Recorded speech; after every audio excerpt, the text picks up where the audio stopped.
नमस्कार, आप सभी का स्वागत डीडी न्यूज पर। आप देख रहे हैं सांकेतिक भाषा का हमारा विशेष बुलेटिन। आपके साथ मैं हूं मुकुल शर्मा। मेरे साथ मौजूद है मेरे सहयोगी शरद मुदगल। तमाम खबरों से आपको रूबरू कराएंगे, लेकिन सबसे पहले नजर डाल लेते हैं हेडलाइंस पर। नीदरलैंड के 2 दिवसीय आधिकारिक दौरे पर प्रधानमंत्री मोदी।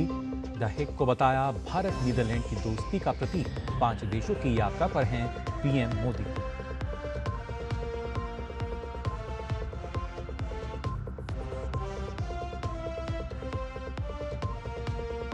नीदरलैंड दौरे पर प्रधानमंत्री मोदी ने भारतीय समुदाय को किया संबोधित। कहा भारत एआई और सेमीकंडक्टर सेक्टर में तेजी से बढ़ रहा है आगे। कोरोना, युद्ध और एनर्जी क्राइसिस पर जताई चिंता।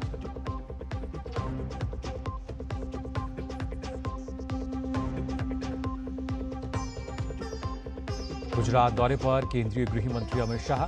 गांधीनगर लोकसभा क्षेत्र के विकास कार्यों की प्रगति की समीक्षा। विभिन्न कार्यक्रमों में ले रहे हैं हिस्सा।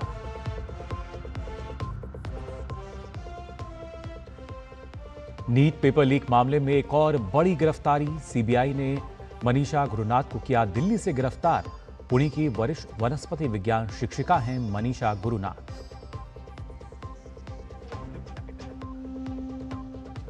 और सात्विक साईराज और चिराग शेट्टी की जोड़ी थाईलैंड ओपन के फाइनल में सेमीफाइनल में एक कड़े मुकाबले में मलेशियाई जोड़ी को दी मात।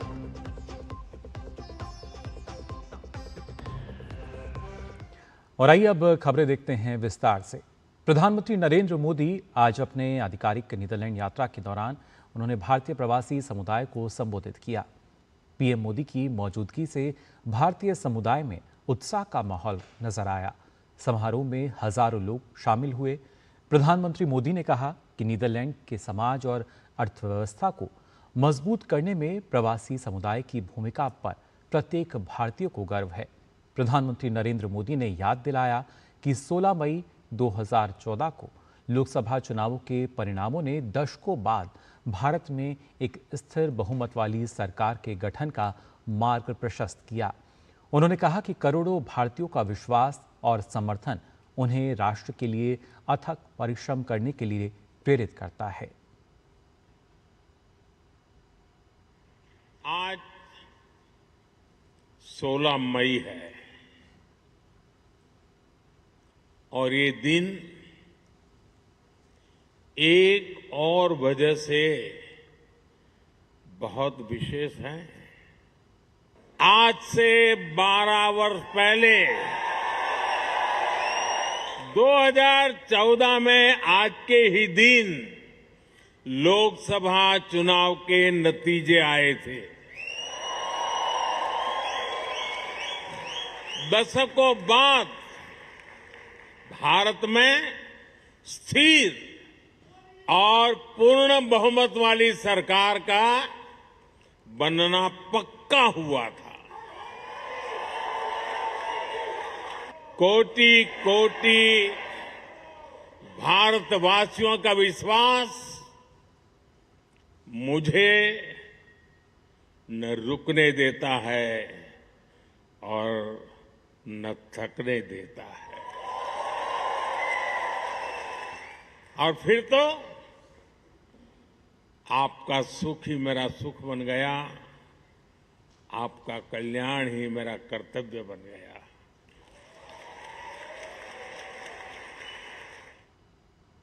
इस दौरान प्रधानमंत्री नरेंद्र मोदी ने कहा कि भारत का युवा आसमान छूना चाहता है और आज के समय भारत का स्टार्टअप सिस्टम दुनिया के तीसरे बड़े स्टार्टअप के देशों में से है।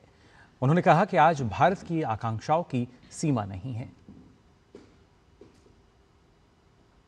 दुनिया का कोई भी देश हो, अगर उसे आगे बढ़ना है तो उसे बड़े सपने देखने ही होंगे।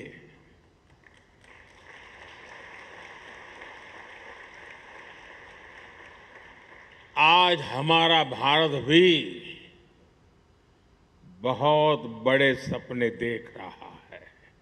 भारत का स्टार्टअप इकोसिस्टम लगातार हो रहा है। अब हम दुनिया के तीसरे सबसे बड़े स्टार्टअप इकोसिस्टम वाले देश हैं। आज भारत की एस्पिरेशन सिर्फ अपनी सीमाओं तक नहीं है। भारत चाहता है वो ओलंपिक्स होस्ट करे, ग्लोबल मैन्युफैक्चरिंग हब बने, ग्रीन एनर्जी लीडर बने और दुनिया का ग्रोथ इंजन बने। नीदरलैंड दौरे पर प्रधानमंत्री नरेंद्र मोदी ने भारतीय प्रवासी समुदाय की एक बड़ी सभा को संबोधित किया। विदेश मंत्रालय के प्रवक्ता रणधीर जायसवाल ने कार्यक्रम की तस्वीरें साझा करते हुए इसे एक बड़े परिवार से जुड़ाव बताया। रणधीर जायसवाल ने एक्स पर लिखा कि प्रधानमंत्री प्रवासी भारतीयों के स्नेह और उत्साह से अभिभूत हुए। उन्होंने भारतीय प्रवासी समुदाय को भारत और नीदरलैंड के बीच एक जीवंत सेतु बताते हुए द्विपक्षीय संबंधों को मजबूत करने में उनकी भूमिका की सराहना की। उन्होंने सूरीनामी हिंदुस्तानी समुदाय के भारत से ऐतिहासिक संबंधों और भारतीय संस्कृति को संरक्षित रखने के प्रयासों की भी प्रशंसा की।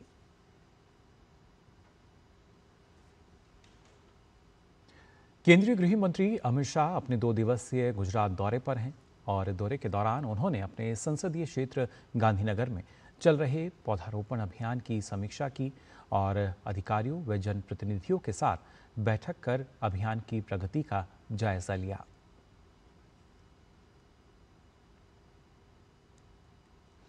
तेलंगाना में वोटर लिस्ट के विशेष पुनरीक्षण प्रक्रिया की शुरुआत 15 जून से होगी।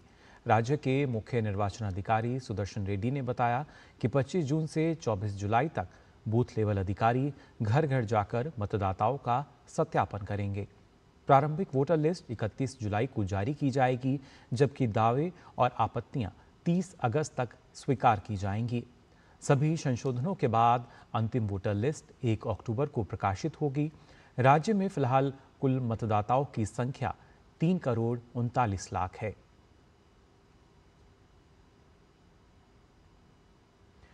दिल्ली में राष्ट्रीय जनगणना 2027 के पहले चरण में हाउसिंग सर्वे का काम शनिवार से दिल्ली नगर निगम क्षेत्र में शुरू हो गया। इस काम के लिए दिल्ली के 12 जिलों में 50,000 से ज़्यादा कर्मचारी तैनात किए गए हैं। ये कर्मचारी लोगों के घर जाकर हाउसिंग सर्वे में मौजूद 33 सवाल पूछेंगे और उस जानकारी को दर्ज करेंगे। वहीं जिन लोगों ने अपना हाउसिंग सर्वे ऑनलाइन भर दिया है, उनके द्वारा दी गई जानकारी को सत्यापित किया जाएगा। लोगों को फॉर्म जमा करने पर मिली आईडी इन कर्मचारियों को दिखानी होगी। देखते हैं दक्षिण पूर्वी दिल्ली से धीरज कुमार की एक खास रिपोर्ट। राष्ट्रीय जनगणना 2027 के पहले चरण में हाउसिंग सर्वे का काम शनिवार को शुरू हो गया। एमसीडी के 250 वार्डों में 16 अप्रैल से शुरू हुआ हाउसिंग सर्वे 15 मई को पूरा हो गया। अब नगर निगम क्षेत्र के 12 जिलों में जनगणना कर्मी दिल्ली वासियों के घर पहुंचकर जानकारी लेना शुरू भी कर चुके हैं। घर घर जाकर जनगणना 2027 के सर्वेक्षण का काम 16 मई से शुरू होकर 15 जून तक चलेगा। पहले चरण के हाउसिंग सर्वे में करीब 1.34 लाख लोगों ने ऑनलाइन जनगणना विवरण जमा किए थे। मतदान कर्मी उन घरों में जाकर भी उनके द्वारा दी गई जानकारी को सत्यापित करेंगे। साथ ही जिन लोगों ने अपना जनगणना विवरण ऑनलाइन जमा नहीं कराया है, उनकी जानकारी एकत्र करेंगे। पहली बार डायरेक्टरेट ऑफ सेंसस ने, भारत सरकार ने सहभागिता पे इम्पोर्टेंस दिया है। लोग अपने आप सेल्फ इन्यूमरेट करा सकते थे और 16 मई से लेकर 14 जून तक जो है हमारे इन्यूमरेटर्स, सुपरवाइजर्स हाउस लिस्टिंग के लिए लोगों के घर घर जाएंगे और घरों की हाउस लिस्टिंग करेंगे। दिल्ली के स्कूलों में गर्मियों की छुट्टी हो गई है। जाहिर है जो लोग गर्मी की छुट्टियों में घर चले गए हैं, उनके लिए विशेष तैयारी की गई है। वहां जनगणना कर्मी आपके घर पर दोबारा पहुंचेंगे। जनगणना 2027 देश की पहली डिजिटल जनगणना है, जिसमें आपके घर की बुनियादी सुविधाएं और संपत्तियों से जुड़े 33 सवाल पूछे जाते हैं। जनगणना कर्मी से संबंधित किसी तरीके के असमंजस की स्थिति में आप उन्हें QR कोड के जरिए जांच भी सकते हैं। पहली बार जो हमारे BLO जो ये इन्यूमरेटर्स जाएंगे, वो अपने जो हमारी एक साइट है census.gov.in, उसके अंदर हाउस लिस्टिंग की इंफॉर्मेशन, हमारा जो पोर्टल बना हुआ है उसके माध्यम से सारी की सारी इंफॉर्मेशन उसी घर का लैटिट्यूड लॉन्गिट्यूड भी लिया जाएगा और वो उसमें इंफॉर्मेशन डाल दी जाएगी। दक्षिण पूर्वी दिल्ली में आम जनता राष्ट्रीय जनगणना 2027 के प्रति बेहद उत्साहित है। जनगणना कर्मी को आम जनों का भरपूर सहयोग भी मिल रहा है। जनगणना करने जो लोग आए हैं उन्होंने काफ़ी सारे सवाल पूछे हैं, जैसे कि घर कौन से मटेरियल का बना है, छत कौन से मटेरियल की है, ड्रेनेज सिस्टम क्या है और पीने का पानी का सिस्टम क्या है, बिजली कौन सी है। तो उन सवालों के सब हमने जवाब दिए हैं। ठीक है, उनका जो काम है उसमें जो भी सवाल वो पूछेंगे वो हमारा फ़र्ज़ बनता है जवाब देना।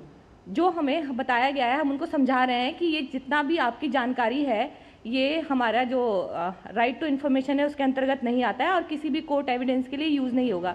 जनगणना कर्मी भी पूरे जोश के साथ घर घर दस्तक दे रहे हैं और राष्ट्रीय जनगणना 2027 के लिए मिली जिम्मेदारी को अमली जामा पहुंचाने में जुटे हुए हैं। देश की राजधानी दिल्ली में 16 मई से राष्ट्रीय जनगणना का पहला चरण प्रारंभ होने जा रहा है। आपके घरों तक जनगणना कर्मी पहुंचेंगे और जनगणना से संबंधित सवाल पूछेंगे।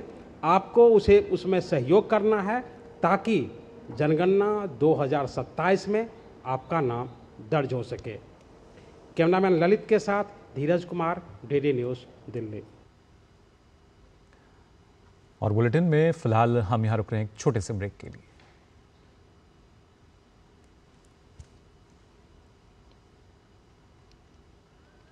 समय में ज्यादा मुनाफा बस एक क्लिक में, कमाल है। अनजान लिंक्स पर क्लिक मत कीजिए। आरबीआई कहता है जानकार बनिए, सतर्क रहिए। जब धरती चीर कर निकलता है लोहे का पत्थर और मिलता है मोंगिया के जोश से, फिर तपता है, पिघलता है और बनता है फौलाद। अब होता है सरिया सारी खूबियों के साथ। मोंगिया स्टील, मजबूत देश का मजबूत सरिया। ब्रेक के बाद आप सभी का एक बार फिर स्वागत सांकेतिक भाषा के हमारे इस विशेष बुलेटिन में। आइए खबरों में आगे बढ़ते हैं। नीट यूजी पेपर लीक मामले में सीबीआई ने एक और आरोपी को शिकंजे में लिया है। पुणे की एक वरिष्ठ बॉटनी शिक्षिका मनीषा गुरुनाथ मांढरे को सीबीआई ने दिल्ली से गिरफ्तार किया है। मनीषा को एनटीए ने विशेषज्ञ के रूप में नियुक्त किया था। माना जा रहा है कि उनके पास बॉटनी और जूलॉजी विषयों के प्रश्न पत्रों तक उनकी पहुंच थी। अप्रैल में उन्होंने पुणे की मनीषा वाघमारे के जरिए नीट परीक्षा के लिए कुछ उम्मीदवारों को चुना और अपने घर पर विशेष कोचिंग कक्षाएं चलाईं। इन कक्षाओं में उन्होंने बॉटनी और जूलॉजी के सवाल छात्रों को समझाए और उन्हें नोट भी करवाया। इनमें से कई सवाल 3 मई 2026 को हुई नीट यूजी 2026 परीक्षा के वास्तविक प्रश्नों से मिलते जुलते थे। इस मामले में मनीषा वाघमारे को पहले ही गिरफ्तार किया जा चुका है। पंजाब के गुरदासपुर में तैनात एसडीएम अनुप्रीत कौर रंधावा को आज सुबह करीब 7 बजे तरनतारन जिले की पट्टी पुलिस ने गिरफ्तार किया। इस कार्रवाई को जम्मू कश्मीर राजस्थान हाईवे के लिए अधिग्रहित की गई जमीन में हुए गबन से जोड़कर देखा जा रहा है। इस संबंध में अनुप्रीत कौर रंधावा के खिलाफ 1 करोड़ 63 लाख रुपए के गबन का मामला चल रहा था। सूत्रों के अनुसार इसी मामले में एसडीएम अनुप्रीत कौर रंधावा को पट्टी में पुलिस ने सुबह उनके सरकारी आवास से हिरासत में लिया।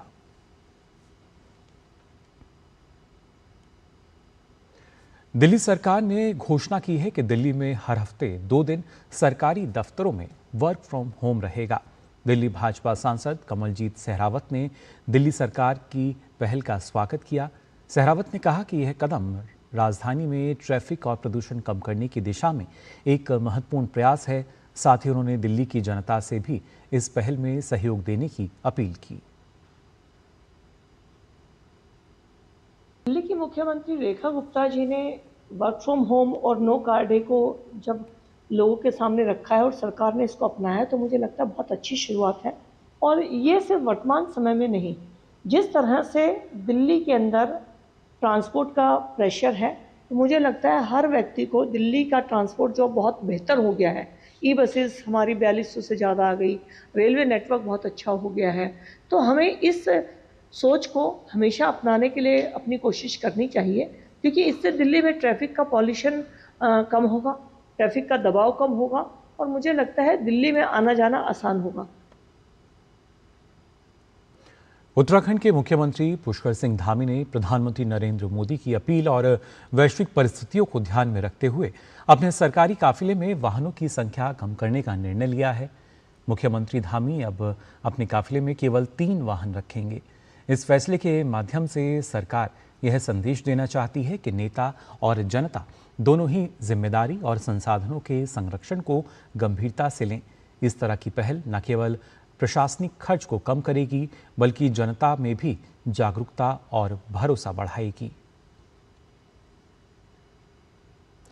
पश्चिम बंगाल सरकार की ओर से दूरसंचार मार्ग अधिकार नियम 2024 को आधिकारिक रूप से लागू किया गया है, जिसके बाद केंद्रीय दूरसंचार मंत्री ज्योतिरादित्य सिंधिया ने सोशल मीडिया प्लेटफॉर्म एक्स पर पोस्ट किया।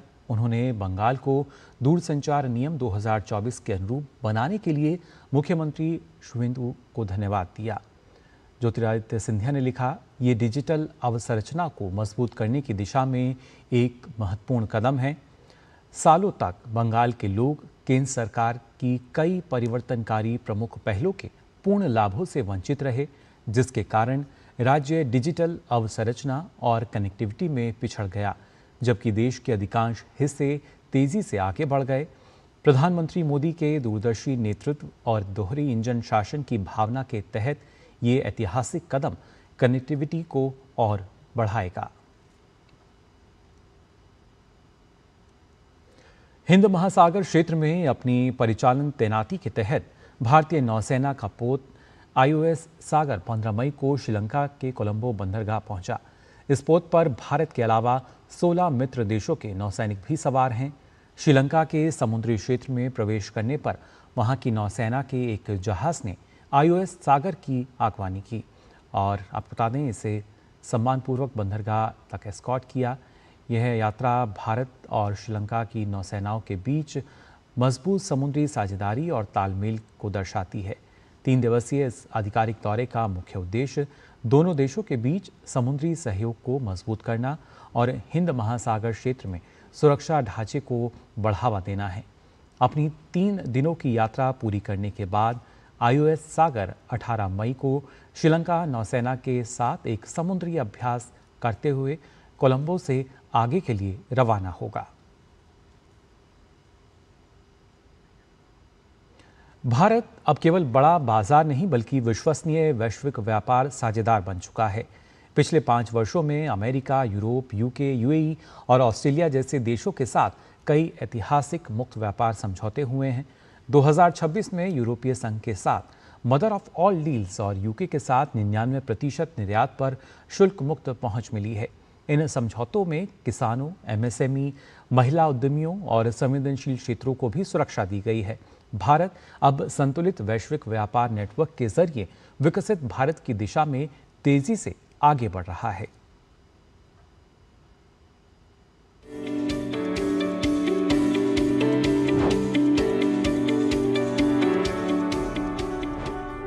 विकसित भारत के लक्ष्य की ओर तेजी से बढ़ते कदमों के बीच भारत अब केवल एक बड़ा बाजार नहीं बल्कि वैश्विक व्यापार का भरोसेमंद साझेदार बनकर उभरा है। अमेरिका, यूरोप और ब्रिटेन जैसी बड़ी आर्थिक शक्तियों के साथ साथ भारत ने छोटे और विकासशील देशों के साथ भी मुक्त व्यापार समझौतों का मजबूत नेटवर्क तैयार कर लिया है।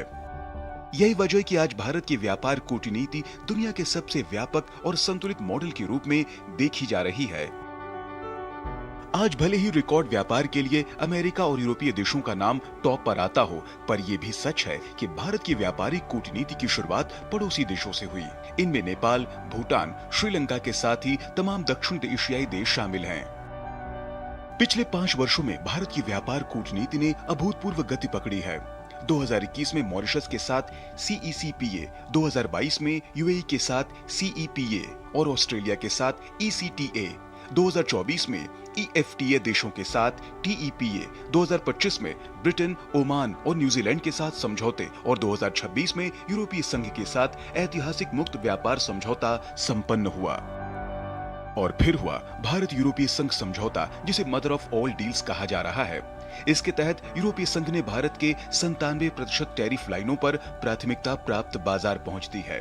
वहीं भारत UK समझौते के तहत भारत के लगभग 99% निर्यात को शुल्क मुक्त पहुंच मिली है।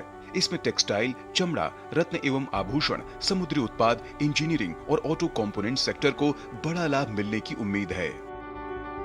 खाड़ी देशों के साथ भी भारत ने व्यापारिक रिश्तों को नई मजबूती दी है। यूएई के साथ सीईपीए लागू होने के बाद दोनों देशों के बीच व्यापार 100 अरब डॉलर के स्तर को पार कर चुका है। ओमान के साथ हुए सीईपीए के तहत भारत के 99% से अधिक निर्यात को लगभग शून्य शुल्क पहुंच मिली है। इससे कृषि, टेक्सटाइल, फार्मा, इंजीनियरिंग और एमएसएमई सेक्टर को बड़ा फायदा मिलेगा। भारत ने व्यापार समझौतों में केवल बड़े उद्योगों पर नहीं, बल्कि किसानों, मछुआरों, महिला उद्यमियों, कारीगरों और एमएसएमई सेक्टर पर भी विशेष फोकस रखा है। ऑस्ट्रेलिया, न्यूजीलैंड, मॉरिशस और ब्रिटेन के साथ हुए समझौतों में कृषि, खाद्य प्रसंस्करण, योग, आयुष, आईटी, शिक्षा और स्वास्थ्य सेवाओं के लिए भी बड़े अवसर खुले हैं। इन समझौतों की सबसे बड़ी खासियत यह है कि भारत ने अपने संवेदनशील क्षेत्रों की सुरक्षा भी सुनिश्चित की है। डेयरी, अनाज, दालें, मिलेट्स और कई कृषि उत्पादों को विशेष संरक्षण दिया गया है ताकि किसानों और घरेलू उद्योगों के हित सुरक्षित रह सकें।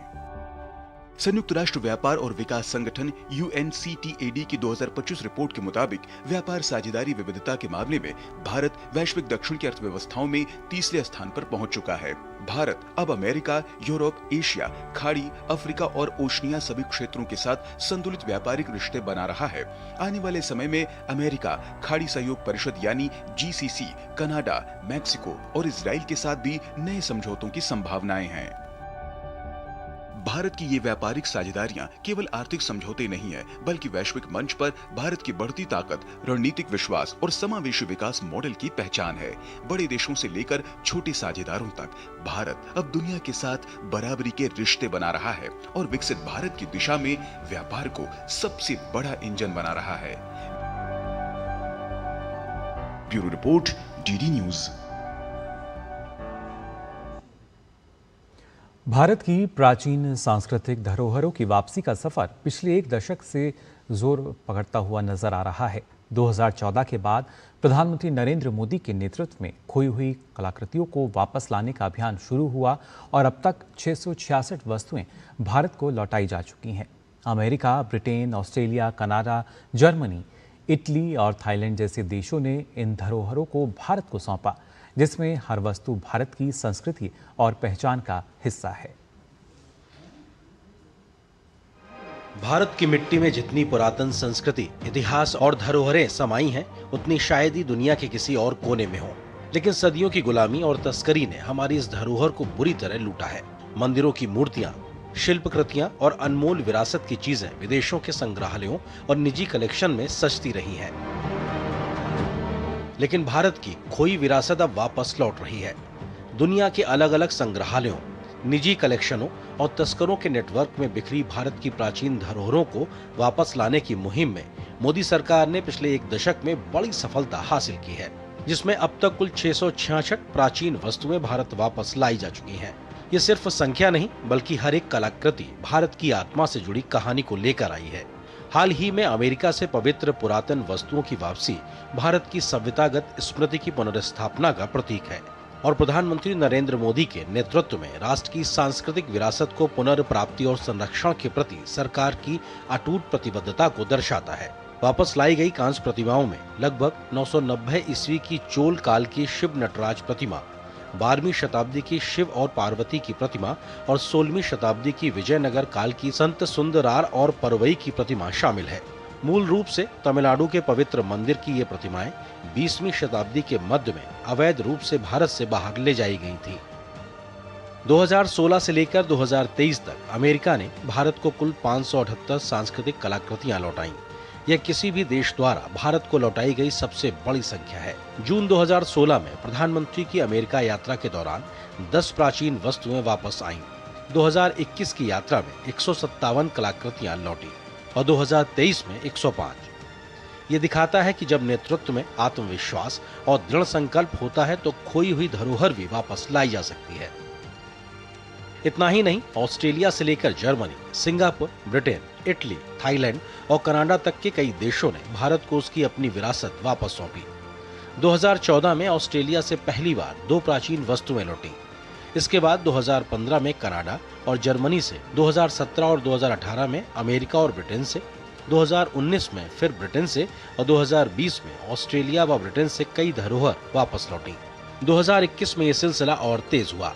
ब्रिटेन और कनाडा ने कुछ और वस्तुएं लौटाई, लेकिन सबसे बड़ा योगदान अमेरिका का रहा, जिसने एक साथ 157 प्राचीन वस्तुएं वापस की। फिर 2022 में ऑस्ट्रेलिया से 29 धरोहरें वापस हिंदुस्तान आई। 2023 में अमेरिका से 105, ब्रिटेन से 7 और इटली से 1 प्राचीन वस्तु वापस भारत आई। आज भारत गर्व से कह सकता है कि उसकी खोई हुई धरोहरें अब घर लौट रही हैं, और ये सिर्फ विरासत की वापसी नहीं बल्कि आत्मगौरव की पुनर्स्थापना है। Bureau report, DD news. तो फिलहाल के लिए सांकेतिक भाषा के इस विशेष बुलेटिन में बस इतना ही। मुझे और मेरे सहयोगी शरद मुदगल को दीजिए अनुमति। नमस्कार।